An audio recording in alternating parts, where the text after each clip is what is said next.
গ্রাস দিয়ে বাসমতি চালের পোলাও রান্না করা। 15 জন মানুষের জন্য রান্না করব, যেটা সাদা, খেতে কিন্তু টেস্ট ভালো আসে। তা আমি যেভাবে একটা পার্টির জন্য রান্না করছিলাম সাদা পোলাওটা, চলেন আপনাদের সাথে রেসিপি শেয়ার করি, আর অবশ্যই ওভেনে।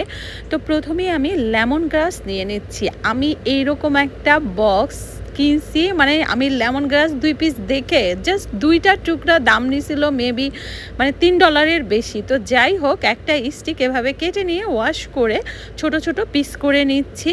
তারপর একটু তেঁতলে নিতে হবে, তাহলে না স্মেলটা ভালো আসে। তো বড় একটা ট্রেতে লেমন গ্রাসটা দিয়ে নিচ্ছি। এরপরে এর মধ্যে আমি দারুচিনি স্টিক দেব 4-5টা, তেজপাতা একটা, গোটা এলাচ 7-8টা, আর কিছু কিশমিশ, 6 টিস্পুন পরিমাণে লবণ, 4 টেবিল চামচ পরিমাণে আদা বাটা, হাফ কাপ পেঁয়াজ বেরেস্তার তেল, হাফ কাপ ঘি।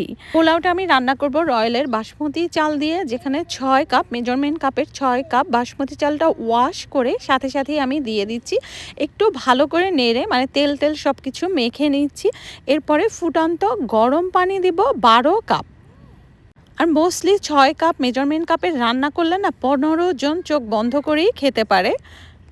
গরম পানিটা দিয়ে একটু নেড়ে চেড়ে ফয়েল দিয়ে ঢাকনা দিয়ে মানে ফয়েল দিয়ে কাভার করে ওভেনে বেক করব 400 ফারেনহাইটে 35 মিনিট। 35 মিনিট পর পোলাওর চেহারাটা দেখি মোস্টলি কিন্তু 95% পারফেক্টলি ডান হয়ে গেছে দেখেন। আর গোটা যে মশলাগুলো সেগুলো উপরে ভেসে উঠছে, তো ওটা সরিয়ে নিয়ে তারপরে আমি এর মধ্যে দিয়ে দিব পেঁয়াজ বেরেস্তা আর কিছু পরিমাণের ঘি, কাঁচামরিচ। এগুলো দিয়ে একটু নেড়ে চেড়ে নিব। উপরের রাইসগুলা নিচে আর নিচের রাইসগুলো উপরে উঠিয়ে তারপর আবারও ঢাকনা দিয়ে রেখে দিব। এরপরে আর ওভেনে রাখবো না, সার্ভিং ডিশে সার্ভ করা পর্যন্ত আমি এটা জাস্ট গরম যে আছে সেটার মধ্যেই কিন্তু হয়ে যাবে। তো যাই হোক, এরপরে শেষের দিকে আমি একটু চিনি দিয়ে নিচ্ছি আর পাউডার মিল্ক।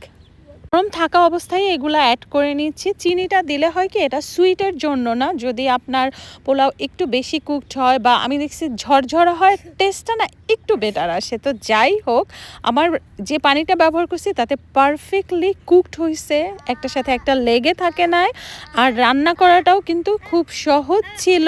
এরপর সার্ভিং ডিশে জাস্ট সার্ভ করে দিলাম, উপরে একটু পেঁয়াজ বেরেস্তা, কিশমিশ, কাঁচামরিচ দিয়ে জাস্ট ঢাকনা দিয়ে পার্টিতে নিয়ে যাও।